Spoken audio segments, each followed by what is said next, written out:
চলুন আমরা দেখে নিই আমাদের মাঠা বানাতে কী কী লাগবে। দই লাগবে, টক দই, আর একটু চিনি লাগবে, লেবু লাগবে, আর লবণ লাগবে। তেমন কিছুই না, কিন্তু ইচ্ছে করলে বিট লবণ দিতে পারেন, আমি দিচ্ছি না। তো ওটা অপশনাল। আমি এই মাঠাটা না আমি আমার মায়ের কাছ থেকে শিখেছি মাঠা বানানো। তো মা রোজার সময় মাঠা বানাতেন আর ভীষণ মজা করে খেতাম। তো আমার খুবই ইচ্ছে হচ্ছে আজকে যে আমি আমার বাবুদের জন্য মাঠা বানাই। তো এখানে আমি দিচ্ছি মাঠা, ধরেন এখানে আসলে আন্দাজ করে দিতে হবে। আমি যেই মাঠাটা দিচ্ছি এখানে 1 লিটার মাঠা ছিল, তার থেকে আমি অর্ধেকটা হাফ লিটার মাঠা দিচ্ছি।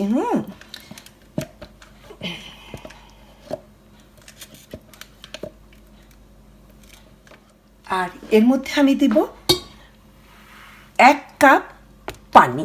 তবে পানিটা না আপনাদের ইচ্ছে মতো দিতে পারেন। হ্যাঁ, বেশি পানি দিলে বেশি পাতলা হবে, আর কম পানি দিলে ঘন হবে, যে যেমন খেতে চান। আমি তাই দেখে দিচ্ছি। হ্যাঁ, এটার কোনো মাপ নাই, মাপে কখনো আমি মেপে এটা বানাতে দেখিনি, যার জন্য আচ্ছা আমি তাহলে মাপ মতো দিচ্ছি।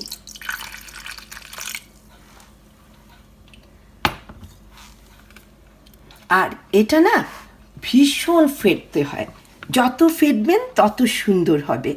এখন আমি একটু লবণ দিয়ে দিচ্ছি, এই এতটুকুন দিলাম। আর এসব লবণটা পছন্দ মতো, আবার দেখবেন কতটুকু হলো। চিনি দিচ্ছি আমি 1 টেবিল চামচ, 2 টেবিল চামচ দিচ্ছি আমি চিনি। বাস, এবার আমি লেবু দিয়ে দেব, লেবুর রসটা চিপে দিচ্ছি। চিনিটা আপনারা কম দিতে পারেন, অনেকে হয়তো মিষ্টি ভালো নাও লাগতে পারে, চিনি নাও দিলে হয়, আবার যার যেমন পছন্দ আর কি। এটাতে কোনো ইয়ে নাই। তো আমি 2 টুকরো লেবু দিচ্ছি। বাস, এবার আমি মেলাবো, খুব বেশি ঘুরতে হবে। আপনারা যদি ব্লেন্ডারে দিয়ে দেন তাহলে খুব ভালো হয়। তো আজকে আমি অনেক ঝামেলার ভিতরে আছি, তো অত কিছু বের করতে ইচ্ছে হচ্ছে না, যার জন্য আমি শর্টকাট করছি, মানে ফ্যাটাটা। ব্লেন্ডারে দিয়ে দিলে দেখবেন খুব সুন্দর ফ্যাটা হয়ে গেছে, খুবই ঘন হয়েছে। আর একটু আমি পানি দেব।